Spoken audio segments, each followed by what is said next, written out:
This week on Dueling Review, we take a look at Legion of Superheroes Millennium #1 from DC Comics. Brought to you by some of comics' greatest talents, this epic story spans the course of 1,000 years and for the first time connects all of DC's future timelines.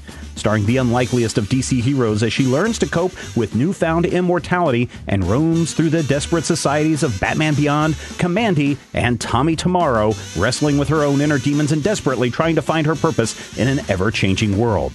Do not miss this truly unique take on tomorrow's DC universe, all leading up to a special launch on the Millennium! Or something like that. I, don't know. Let's just see what the book's about, okay? Let us talk Legion of Superheroes Millennium. And this was the thing that you and I had talked about before, because my question was, especially when recently I was reading, I think it was Batman and Robin, the Super Sons book, where Tommy Tomorrow appears. I'm like, he's a future guy, and Kamandi is a future guy. And then we read that weird Guardians of the Galaxy DC thing. Right. Whatever that was a couple of months ago on the Dueling Review. And I said, this is a future. How are you going to fit the Legion of Superheroes into this future? And sure enough, DC Comics does it with Legion of Superheroes Millennium. Now, Millennium, of course, is from the Latin word meaning not in this. So the actual title of this issue is Legion of Superheroes, not in this. No, it's Millennium #1. We're getting to that, right? It's a big two-parter. And honestly, I suspect, now this is just me as a suspect, I suspect because of I think it's one of the variant covers, or maybe it's one of the first pages in the DC sent us a review copy of this, obviously. But there's a half page of the Legion flying by. I have a feeling that the insert on the second one is going to be the other half of the Legion of that two-parter. My feeling is that this was originally supposed to be a 48-page one-shot. Right. And then somebody said, Brian Michael Bendis is a pretty big name at the old DC. What if we split this into two and we made double our money? Kind of makes me wonder if this wasn't actually written as his issue 1 and somebody came to their senses and realized there's no Legion in this issue 1. So it can't be Legion issue 1. But well, it's interesting. It is interesting, right? So what we do another podcast for those people who are listening called the Legion Clubhouse, where we look at the history of the Legion of Superheroes through the lens of today, and we look at all of these things that contributed to the Legion of Superheroes. And so one of the big things that is a contributor to the Legion of Superheroes is Superboy. And of course, we've already seen in last week's Superman issue, we saw the Legion come back for John Kent, not Clark Kent. But, there's this reference by the Legion to follow everything Superman. And there's a big to-do in the Kamandi section of this book of the reference of the Superman costume and how we must protect it and how he will come again and all of this stuff. The other thing that is kind of a bit of the Legion of Superheroes is the Science Police. And we get in the Tommy Tomorrow segment them talking about the Science Police forming it's not the United Planets. What do they call it? It's Tommy and the Planeteers. Yeah, the Planeteers. Our main character wants to join the Planeteers, and he mentions, well, the Science Police have already tracked you down, lady, and they're coming to get you. And so we get, a little bit of the Science Police. And then we also get a little bit of, what happens when a superhero ages. Why do superheroes stay so young? We've had this question over the last couple of episodes in regards to the ages of the Legion of Superheroes. And so we find our character who's running around in this book taking out Batman Beyond. What's his name? I want to call him Timothy, but that's Terry. That's McGinnis. Terry McGinnis. And she's like, why are you always so young? Why are the superheroes always so young? So in this, we're kind of getting a little hint at these elements of the Legion of Superheroes. And because there are so many questions about, well, what timeline are we in? Anytime we deal with the Legion or Tommy Tomorrow or the Kamandi or the Batman Beyond, how can all these futures be there when they seem so different from one another? And over the course of a millennium, we find out that we do get the Batman Beyond. That is part of the timeline. We do get the Kamandi. It's part of the timeline. We do get the World of Tomorrow. And so from that standpoint, even though this is kind of a prelude to the Legion of Superheroes, I found this quite interesting about how are all these things coming together to point us in this direction of this United Planets and the Legion formation. Well, John Kent invented the United Planets. He did on August 18th of 2019. Like 2 weeks after Conan O'Brien invented the podcast. Yeah, and 2 weeks after the issue was supposed to originally arrive. Well, Conan O'Brien made that happen because he didn't want to get overshadowed when he invented the podcast. That's true too. So you didn't care for this issue mainly because it didn't have the Legion of Superheroes in it. Oh, also another big staple of the Legion of Superheroes is Supergirl. And we find out what happens to Supergirl in the future as well. In a future, yeah. I actually didn't mind this issue. I felt like the marketing was foolish. I felt that calling this Legion of Superheroes Millennium is, well, first of all, difficult because it's not either of those things. And those are both established DC titles. And more importantly, I feel like it's going to have people coming in and thinking, well, I'm going to come look at this and see if it'll give me something about the new Legion. What they really should have done was marketed this as just plain Millennium or something related to, the Thorn, who is our main character, Rose Forrest. Yeah. So is this the first time that we get any indication that Rose of Rose and Thorn fame is an immortal? Yeah. Rose has been around since, this version of Rose Forrest, has been around since the 70s, I think. Yeah. And the Earth 1 version of Rose was just a powerless vigilante, acrobat-y type who had multiple personality disorder. So she'd wake up as a superhero sometimes. Yeah. There was a previous Thorn who I can't remember if they explicitly said she was immortal, but I know she didn't really age between the 40s and the 80s because she was actually a plant-based creature. Right, I remember that. I remember that. I do remember that series. Yeah, that was Rose Canton. That was not very good. But Rose Canton is the one who married Green Lantern. That's a different Rose. Yeah. And I think she was the mother of Jade and Obsidian, if I'm not mistaken. Now, correct me if I'm wrong, and this is how I read this issue. It starts out with Rose talking to Supergirl, the president of the United States, and saying how she finally realizes that she's immortal and she's afraid to let Thorn come out because Thorn is her own personality, and if Thorn comes out, she blanks out and she doesn't remember anything until she comes back to being herself.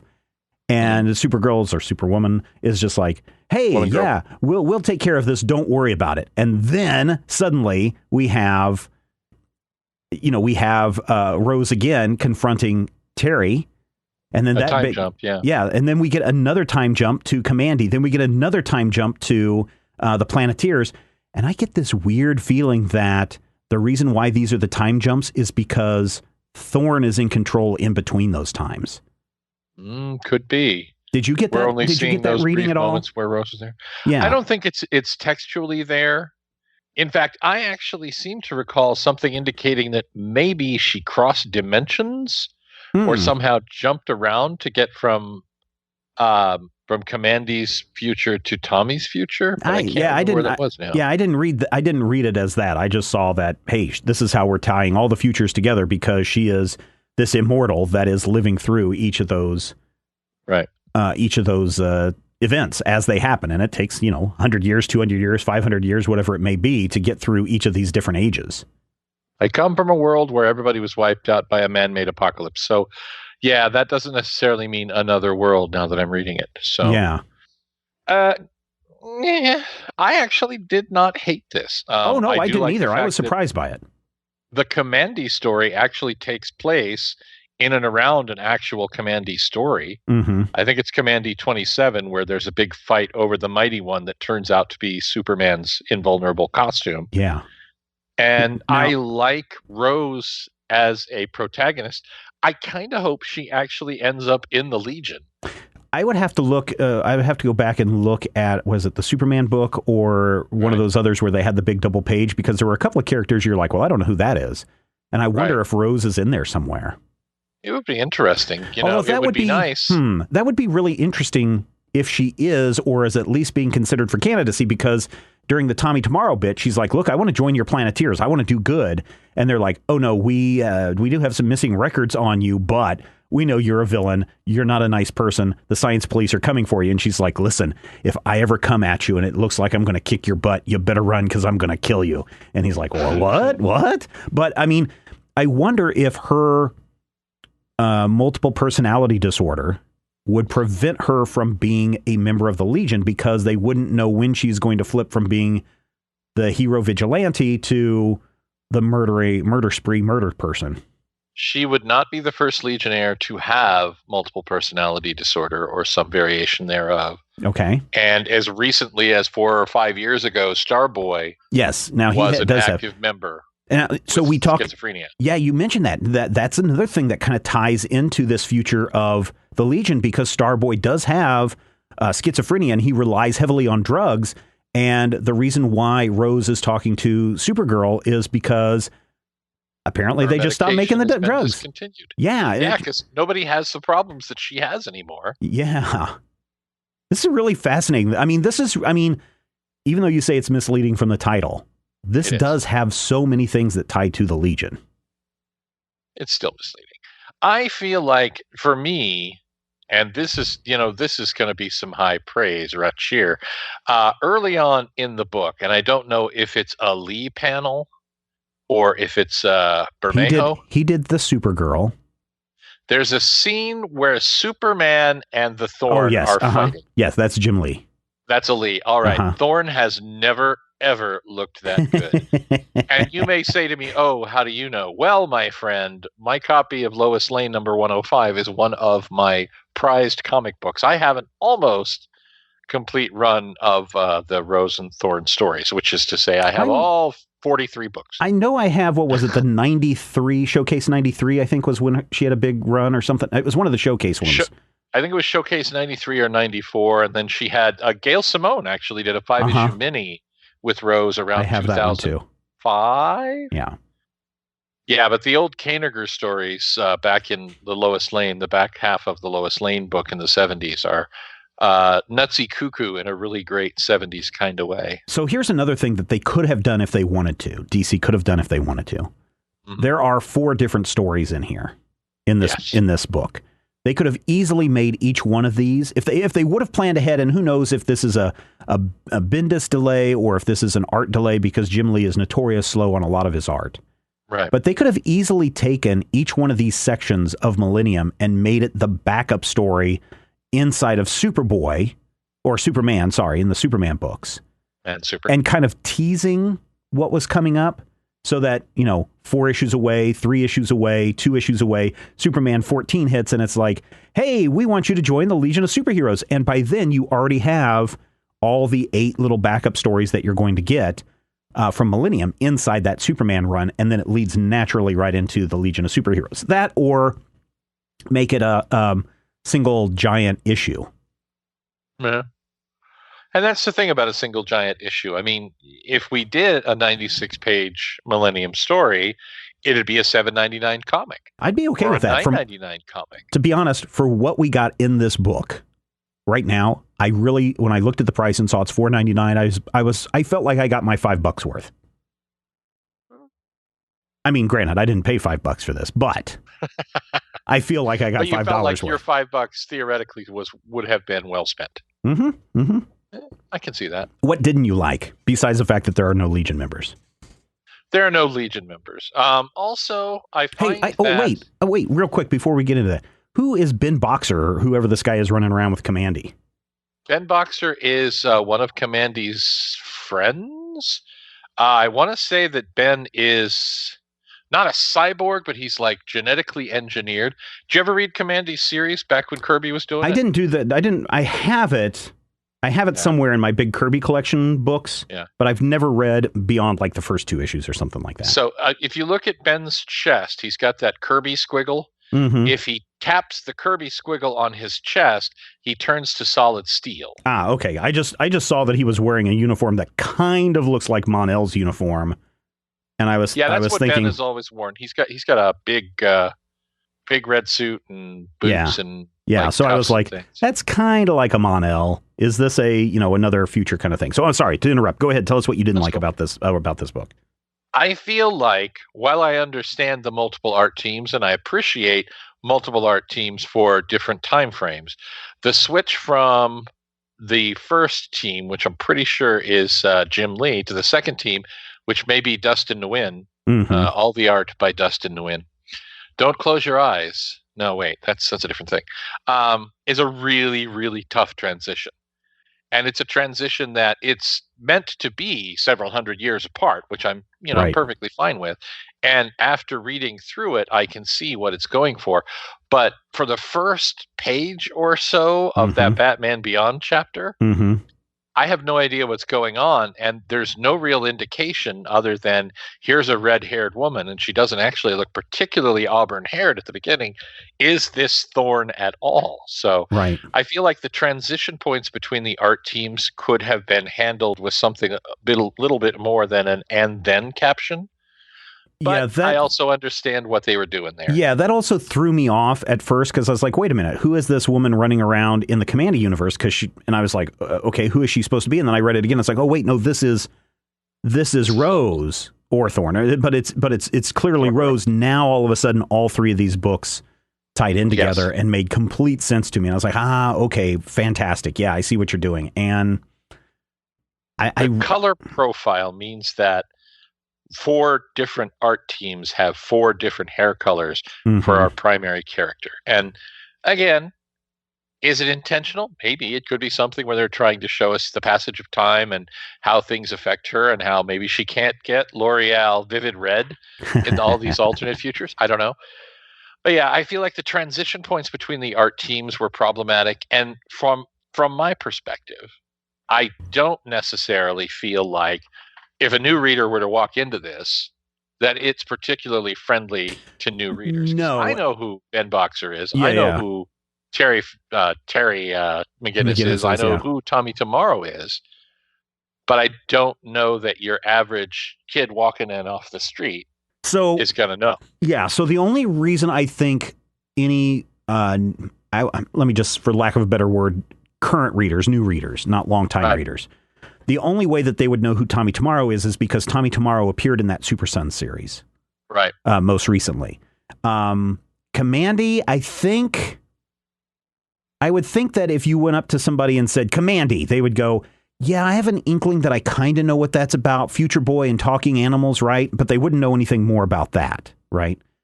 Supergirl in the future, that makes sense. And of course, Batman Beyond, I think everybody knows Batman Beyond. So I would agree with you that this isn't super new reader friendly, but I think that there's still enough packed in here that it gives people this idea. I mean, most readers aren't even going to know who Rose and Thorne are. So there's, I would agree with you that this is a rough issue for a new reader to pick up and just go in and understand everything that's going on. But at the same time, I think this is new reader friendly enough to where even if you don't know anything that's going on, you understand that there is this character of Rose Forrest who is moving through time. And regardless of who these other people are, there are these elements that mean something, even if it's not spelled out to you, even if you're not a Legion Clubhouse listener or a fan of the Legion of Superheroes, these little things that pop up kind of may percolate in the back of your mind so that when the Legion finally arrives, when they finally appear on the page, we can go, oh, this stuff that was mentioned before finally makes sense. I can see it. Yeah. Again, if your question of was this one big story that they split into for marketing purposes, that might actually be part of the thing. There is a very successful Bendis conversation in here that doesn't drive me completely out of the book. Which one was that? The Thorne Batman conversation. Oh, yeah. Is pure Bendis. Mm-hmm. Tell me why. I hate my guy. You have a tech guy? Why? Yeah, that's pure Bendis. I feel like the Supergirl interaction isn't, to my mind, a Bendis conversation. It actually feels like kind of just a plot-driven, here's what's going on, I have to explain this to you. Yeah. And it's done well. I mean, the exposition is put in there in a way that you're like, oh, well, this could be something weird and crazy, which I'm totally fine with. But that side conversation about, do you have a tech guy? I hate my tech guy. Yeah, that's a Bendis thing, and it works. And I Yeah. kind of wonder if that might not be the key to, new super villainy Legion of Superhero stuff in the near future. I mean, if Sunboy is like, hey, Starboy, did you hear about D&D 1955.0? And then they have that conversation, and then all of a sudden something blows up and it's Mordru. That would be kind of interesting. Oh, now that would be interesting, right? If it was all kind of, it'll be interesting to see when the Legion finally arrives in 3 months, 2 months, something like that. What it's going to be, what it's going to be like, and what are the stories we're going to get, and who's involved. And we kind of know that, all the old favorites are going to be there, but we don't know what kind of adventures they're going to be on, or really after the formation of the United Planets, we don't even know what the state of Legion membership or the problems in the galaxy or anything like that is going to be there. So I am super thrilled and excited about the Legion. I'm sorry. I'm not even going to apologize. I shouldn't even apologize. I love the Legion. I don't care.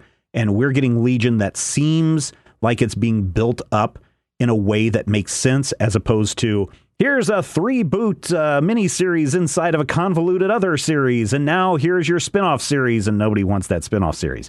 This feels like something people want. I don't know. I want a spinoff series. I want the adventures of Matter Eater Lad and Wildfire trapped in a truck. Well, we had Legion Lost. That was a terrible book. I know. See, that's what I'm saying.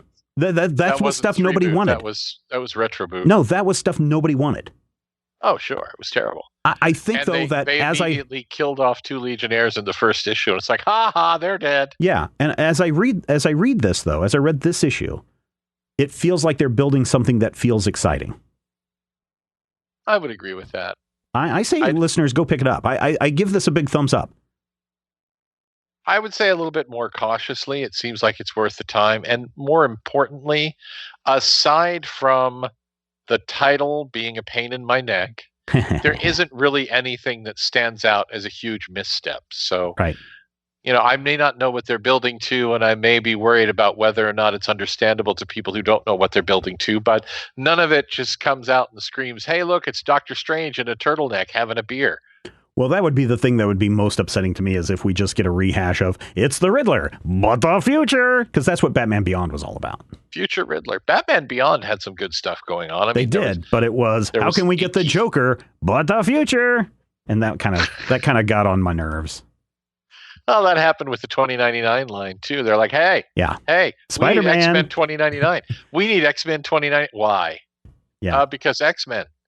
Yeah. So, listeners and people who are hanging out in our Discord chat room, listening as we record this episode, there you go. Rush out and go buy this book from me. Matthew says, maybe wait till it drops into the dollar bin and then pick it up. Does not. Well, I mean, comics go down to, in 3 months, this issue will be $1.99 on Comixology. Yes, but I didn't say that. You said be more cautious. I said I would be more cautious, yes. I would check it out, take a look at it, maybe see if you can be like, oh, well, maybe I'm fine with this, and then buy it. Yeah, buy it at the... It's not like a runaway. Wait 3 months and buy it at $1.99. That doesn't happen. It does happen. Where? In 3 months, the price will drop to $1.99 on Comixology. You buy it for $1.99 in 3 months. I thought you were talking like a literal back issue bin. I'm like, that doesn't happen. This is literally how Comixology works. Cents when you put in a bag and board, man. Yeah, I see. There you go. More. So there you go, listeners. There is a Dueling review, and if you're wondering why on the Legion Clubhouse podcast feed you're hearing this show, it's because it's a Legion, man, minus the Legion. So there you go. Legion minus Legion. It's like that Garfield thing where they erase Garfield and it just makes John into this painful loser. I'm gonna tell Kevin that is perfect Economy 101 with Steven Schleicher, because that's exactly how it works. He's trying to make fun of me saying that I'm, telling you how the economy of comics works. That's exactly how it works. Make fun of Steven all you want. It's cool. No, it doesn't bother me. I was telling a bunch of kids. I was telling a bunch of kids today about the that doesn't make you sound 1,000. The troll hating army, and how they can't be afraid to create and build and put themselves out there, because regardless, the troll-hating army is just going to come and say, oh, that sucks, go kill yourself, because they're doing it for the lulz, not because you're not talented. So that is just the fact of the world. Hey, you kids. Yeah. Get off my lawn. No, it's not get off my lawn. I was literally telling them, don't be afraid to share what you're making, what you're creating, because make art on my lawn. Yeah, just don't squat while you're doing it. Hey, how did we end up with Legion of Superheroes Millennium #1? Well, last week on Critical Hit? No, different show. Oh, okay. This is Dueling Review. Last week on Dueling Review, we said to everyone, go to our Patreon page, patreon.com/major spoilers. Find the post that was entitled This Week's Dueling Review. Choose a book that you'd like to see us review. Put your comment in the comment section, and the most comments for the available books were for Legion of Superheroes Millennium #1. Yep. Now, if you wanted to do it this week, you could go there now. Yes. You can look for next week's post. The post is actually up for comics arriving on September 11th, 2019.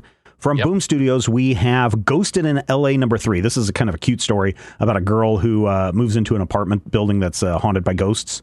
But they're friendly ghosts, so you got that going for you. Also, Go-Go Power Rangers #23, Ronin Island #6.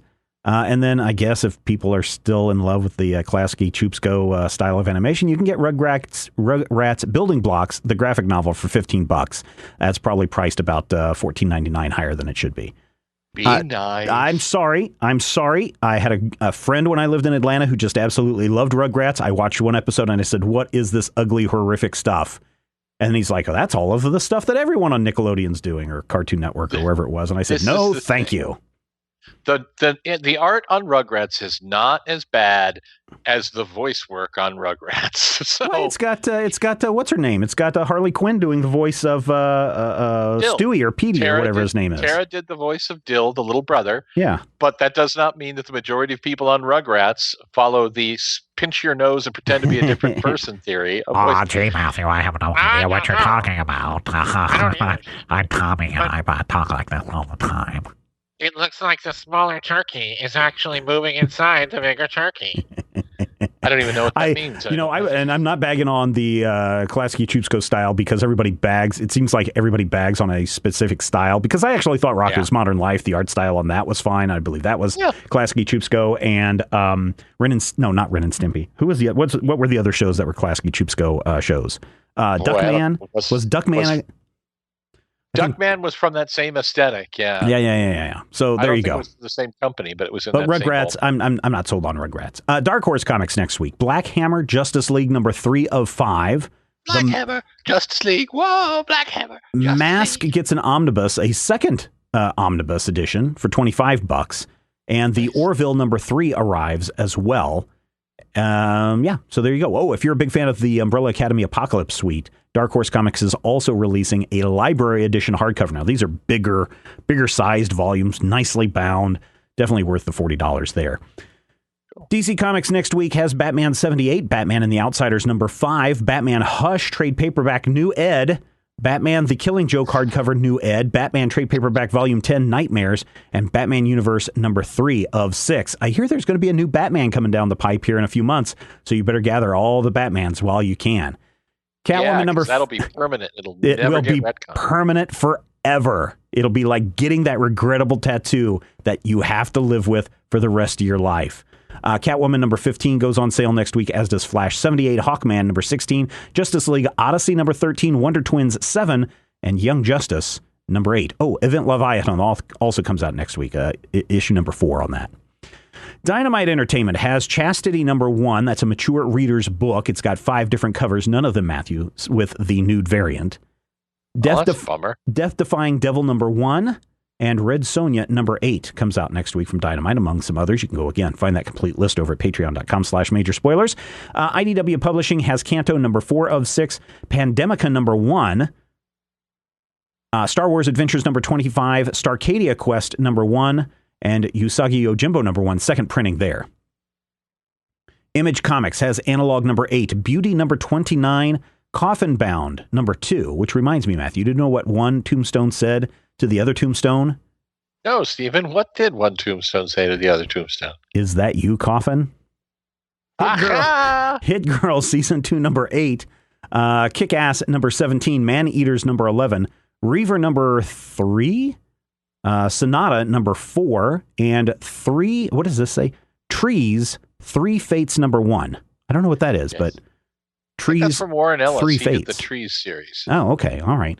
Marvel Comics next week has, Matthew, Absolute Carnage, Symbiote of Vengeance number 1, Absolute Carnage versus Deadpool number 2, Age of Conan Valeria number 2, Agents of Atlas number 1, that's a second printing there, Amazing Spider-Man number 29, Daredevil number 11, Doctor Strange 19, Guardians of the Galaxy Prodigal Son, S-U-N, number 1.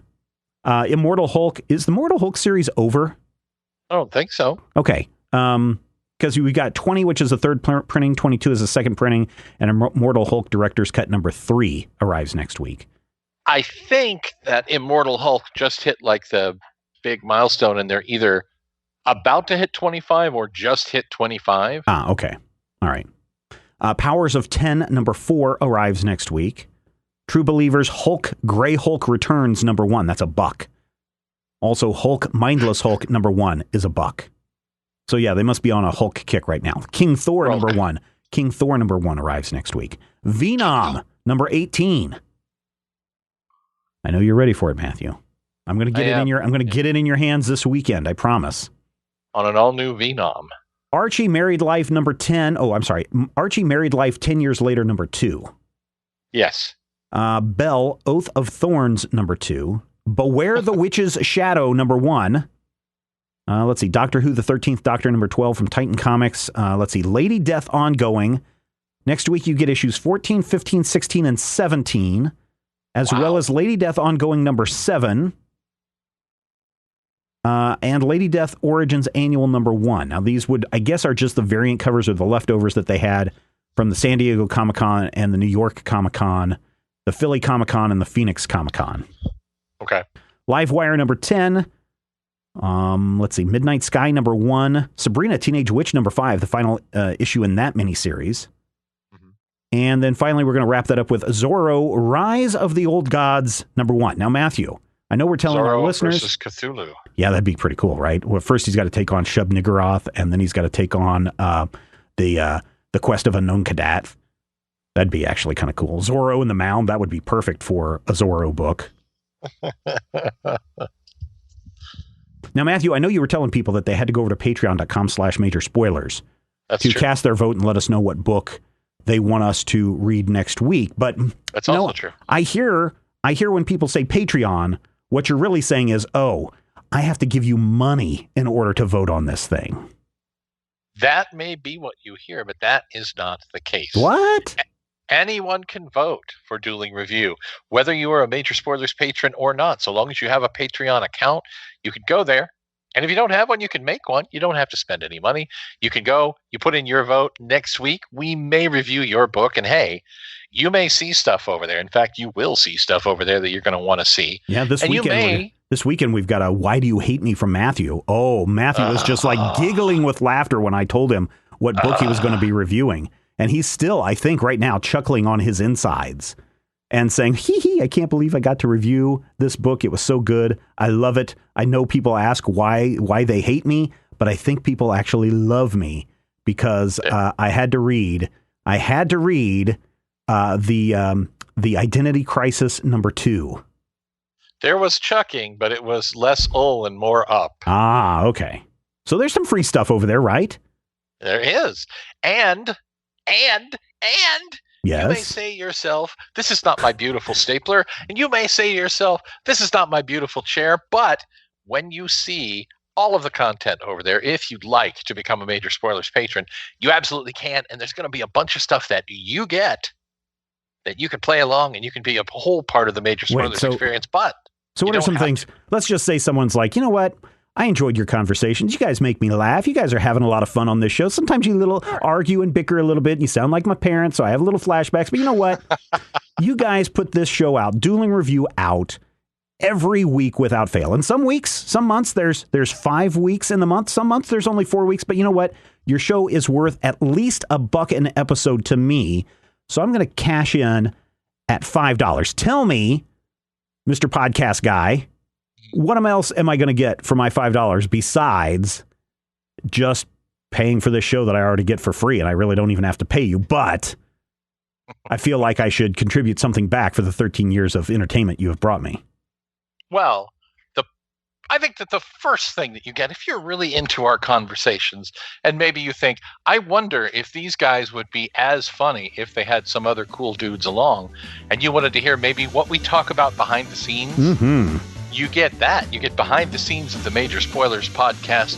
You get a specific fan podcast that Steven and I do about the CW series The Flash, which will be back in like a month. In October, in October, but you can go back and you can listen to season 2, season 3, season 4.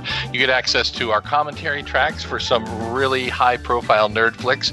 And if you're someone who has listened to our Critical Hit show, you get that 1 week early and commercial-free. But better than that, if you never have listened to our Critical Hit show, it's a live play RPG podcast. We play all sorts of games. We play your D&D. We play your Fate. We play your whatever that other thing is. Fiasco, Pathfinder, Sentinels of the Multiverse, Call of Cthulhu. I mean, the list goes on and on and on and on and on and on and on.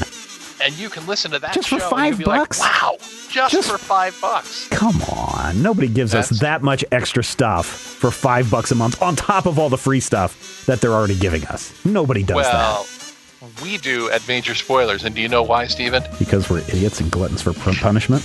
Because we love comics and they do too, and we'll see you soon. That wraps it up for this installment of Dueling Review. Thank you so much for downloading and checking us out. We will be back next week when maybe you will finally hear Matthew say... it's actually 18%. It's always the inverse.